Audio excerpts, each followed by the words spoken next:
Kung hindi sang-ayon doon ang kampo ni VP Sara, halimbawa, may karapatan silang iakyat yan sa Korte Suprema. In fact, may pending case pa sila doon na hindi pa ina-actionan ng Korte Suprema. Pero hindi lang yun, hindi naman din nag-issue ng temporary restraining order o mandamos ang Korte Suprema para kami magpatuloy o hindi magpatuloy. So, gagawin ng Senado yung kanyang constitutional mandate kung wala namang utos o kautusan mula sa Korte Suprema na laban dito. Kami, we will form a solid block. Yung Senator Bongo, ako, Senator Rodante Marcoleta, Senator Aimee, sasali sa amin si Camille Villar, plus Robin Padilla, kaming anim na papasok sa 20th Congress. I hope na we will remain a solid block. Isang mapagpalang araw na naman po sa ating lahat, mga kapatid, mga kababayan at mga boss. Ang pag-uusapan po natin ngayon ay tungkol sa, siyempre, politika.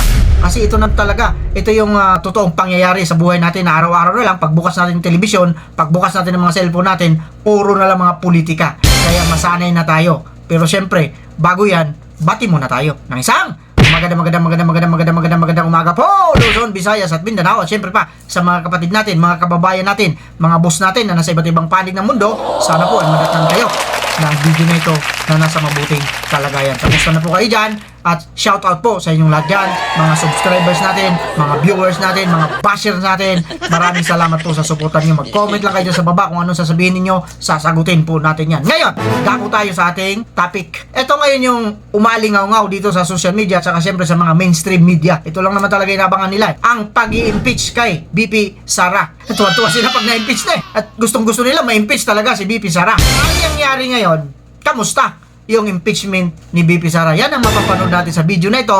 At pagkatapos natin mapanood itong video na ito, doon tayo gagawa ng reaksyon. Mas mainam, mas maganda, mas mabuti, panoorin muna natin ang video na ito tungkol ito sa impeachment ni VP Sara. Video, pasok! Balik sa balita, Senado handa sa pagdaraos ng impeachment trial sa Hulyo. Si Mean Corvera sa detalye ng balita. Mean? Kasado na ang preparasyon ng Senado para sa pagdaraos ng impeachment trial kay Vice President Sara Duterte. Ayon kay Senate President Francis Escudero, plansado na ang lahat ng kanilang preparasyon. Naiproseso na anya nila ang lahat ng kakailanganin sa paglilitis mula sa isusuot na robe ng mga senador, ID ng mga papasok na bisita, imbitasyon sa defense at prosecution panel hanggang sa parking area. Sabi ni Escudero, sa pagbabalik ng sesyon sa June 2, i-endorse na sa plenaryo impeachment complaint ng prosecution panel. Ngayong linggo, susulat anya sila sa Kamara para sabihin na kailangan nilang ipresenta sa plenaryo ng Senado at basahin ang charges ng impeachment. Ito kasi ang magiging dahilan para mag-convene ang Senado bilang isang impeachment court. Narito ang bahagi ng pahayag ni Senate President Francis Escudero. Kung hindi sang-ayon doon ang kampo ni VP Sara, halimbawa, may karapatan silang iakyat yan sa Korte Suprema. In fact, may pending case pa sila doon na hindi pa ina-actionan ng Korte Suprema. Pero hindi lang yun, hindi naman din nag-issue ng temporary restraining order o mandamos ang Korte Suprema para kami magpatuloy o hindi magpatuloy. So, gagawin ng Senado yung kanyang constitutional mandate kung wala namang utos o kautusan mula sa Korte Suprema na laban dito. Naman nakikitang masama sa Escudero sa pag-i-endorso ni VP Sara sa ilang nanalong kandidato sa pagkasenador na magiging senator judge. Masusundan at mapapanood naman ani ng publiko ang lahat ng proseso ng impeachment at makikita kung talagang may ebidensya na magdidiin laban sa vice-presidente. Mula doon, anya huhusgahan ng publiko ang mga senator judge sa kanilang magiging desisyon. Mean Corvera para sa Mata ng Agila, matatag, matapang, matapat.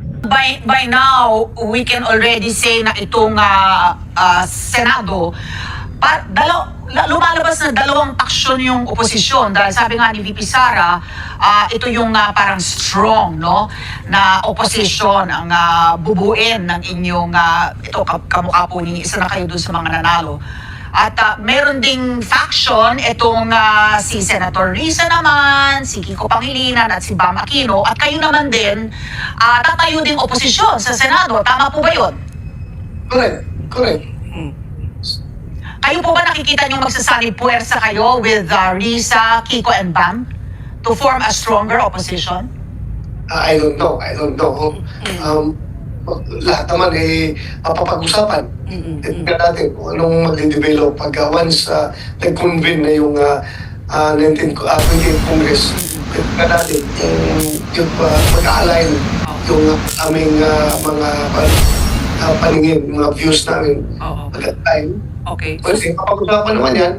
Pero basta kami, we will form a solid block. Yung Senator Bongo, ako, Senator Rodante Marcolita, Senator Aimee, sasali sa amin si Camille Villar, plus Robin Padilla, kaming anim na papasok sa 20th Congress. I hope na we will remain a solid block. Hindi mo binanggit si Alan Peter Cayetano. So I was under the impression na parang ano din siya, di ba? Pro Duterte. I don't know. But Pia Cayetano run with Alianza eh.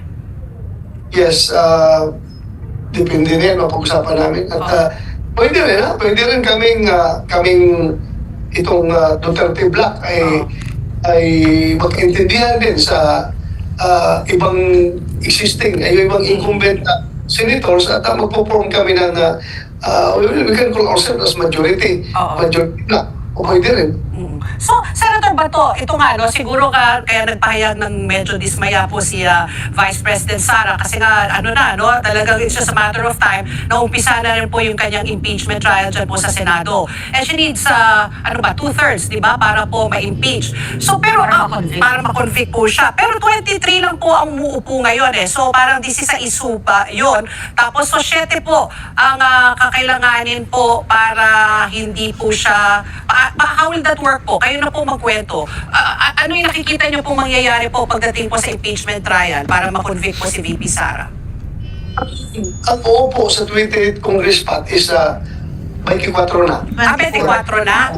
Kasi yung pwesto ni Senator Angara, kaya kami naging 23 dahil pag-alis niya, tapos naman yun sa... yung term niya talagang tapos na.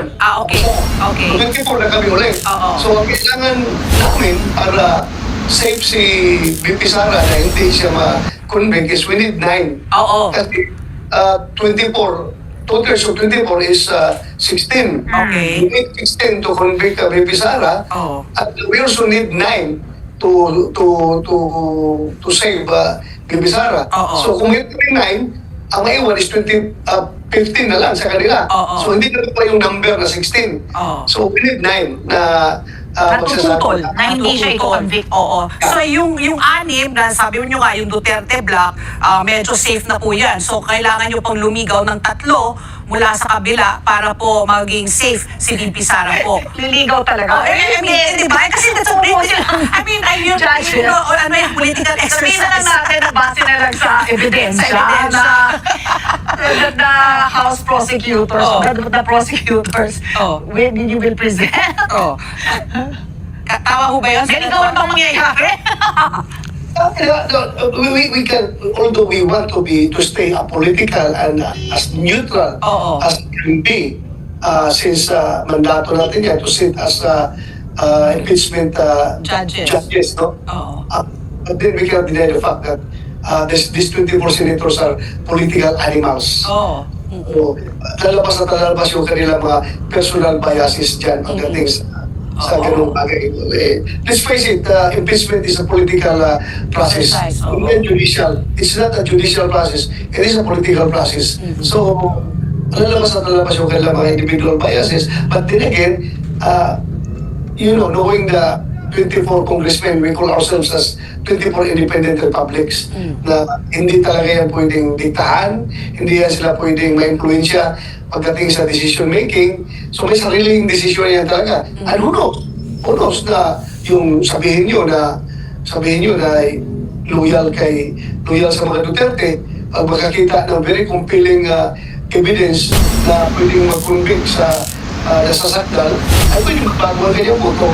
And also, may yung sinasabi mo na loyal sa administrasyon, like we call them mga loyal kay BBM, pag nakita nila na binuwig yung mga ebidensya na ipipresenta at hindi sila makukumbinsi, baka mamaya magbago, they will vote for the exoneration of Inday Sara, of the Vice President. So, hindi natin malaman talaga kung anong mangyayari dito.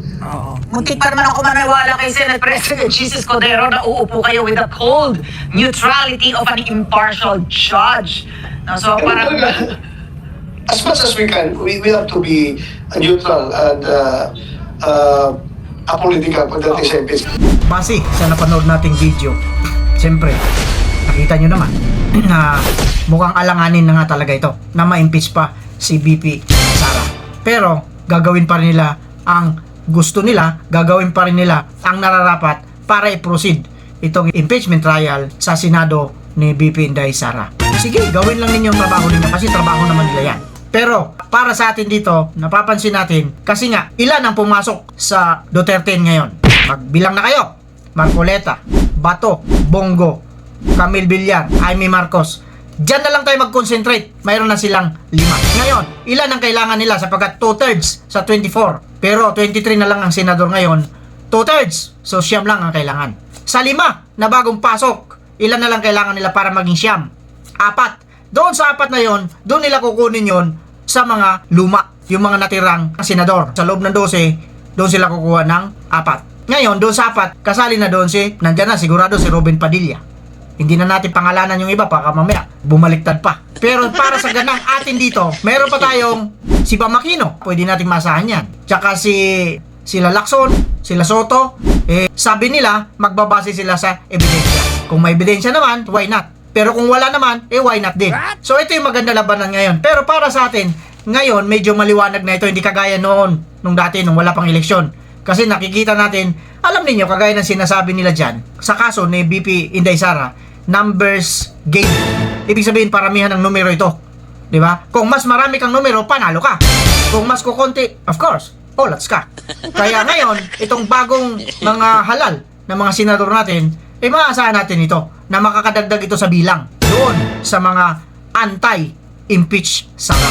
Doon naman sa mga pro-impeach, dapat maghanap din sila. Gusto nila magbayad din sila. Parang yung nangyari doon sa Congress, di ba? Ang daming binayaran. Na kunyari, nung una ayaw pa nilang umamin. Pero ngayon, hayag na sila. Nakita na sa pamamagitan ng eleksyon.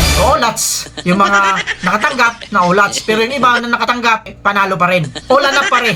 Kaya maswerte sila. May binigyan sila ng pagkakataon. Pero ganun pa man, sana magtrabaho na lang sana sila kung ano man mga problema ng bayan. Ito yung panawagan ng Iglesia ni Cristo noon. Di ba si Bongbong mismo, si PBBM, sabi niya di ba? No to impeachment. It's just like a storm in a teacup. Anyari? Ayaw ko ng impeachment, pangulo ka. Yung speaker, yung mga kasamahan mo, gusto ng impeachment. Sino nanalo? Sino nasunod? Sino ba pangulo rito? Diyan pa lang, panalo na kami. Kaya nagrally to ang Iglesia ni Cristo. Doon sa mga hindi nakakaunawa kung bakit nagrally ang Iglesia ni Cristo at sumasawsaw sa politika na sinasabi ninyo, mga bulag kayo. Mga ob-ob kayo. Sino bang gusto magkagulo? Walang gusto. Kaya nanawagan ng Iglesia ni Cristo na sana unahin yung mga pangunahing problema ng ating bayan, hindi yung impeach. Kasi magdadala rin ito sa mga tao pagkahati-hati. Totoo naman, naging hati-hati ang mga tao. May pro, may anti. Kaya nagkagulo. Kung hindi kaya in-impeach yun, di walang gulo. Sana maganda pa ang ugnayan ng presidente at saka vice-presidente ngayon. Ang Iglesia ni Cristo, sinusubukan nila magkabati yung dalawang bato na nag-uuntugan. Nagpagitna ang Iglesia ni Cristo para doon sa mga hindi nakaunawa, mga ob-ob kayo. Ang iniisip lang niyo puro mga sarili ninyo. Lagi niyo sinisira ang Iglesia ni Cristo samantalang kayo hindi niyo nakikita yung mga sira ninyo. Kayo may mga sira. Mga sira kayo. Gusto niyo kasi magulo ang bayan natin. Kamusta mga adik ngayon? Wala lang, nandiyan lang sila, tambay-tambay. Huwag niyo sabihin hindi kayo nakakakita ng mga adik ngayon. Kainit ang panahon kaya medyo tumataas yung boses natin. Kailangan kong taasan yung boses ko para marinig ninyo. Lalo na doon sa mga tao, mga ob-ob na walang ginawa kundi manira sa Iglesia ni Cristo. Kayo mga naninira, abangan ninyo si Boss Rick. Hindi pa ako nakakaharap sa inyo. With that, maraming salamat po sa mga suporta ninyo, lalo na sa mga bagong subscribers natin dyan. At siyempre sa mga dati ng subscribers. Maraming salamat sa mga viewers, mga silent viewers. At siyempre pati yung mga bashers kasama kayo. Maraming salamat sa panonood ninyo. Pagtsagaan nyo itong video ko, panoorin ninyo, murahin ninyo ako kung gusto ninyo. Okay lang sa akin yan. Gustong-gusto ko yan. With that, kagaya na sinasabi natin dito, mag-iingat tayong lahat. Pero lang sa mga taong ob-ob, hindi nag-iingat.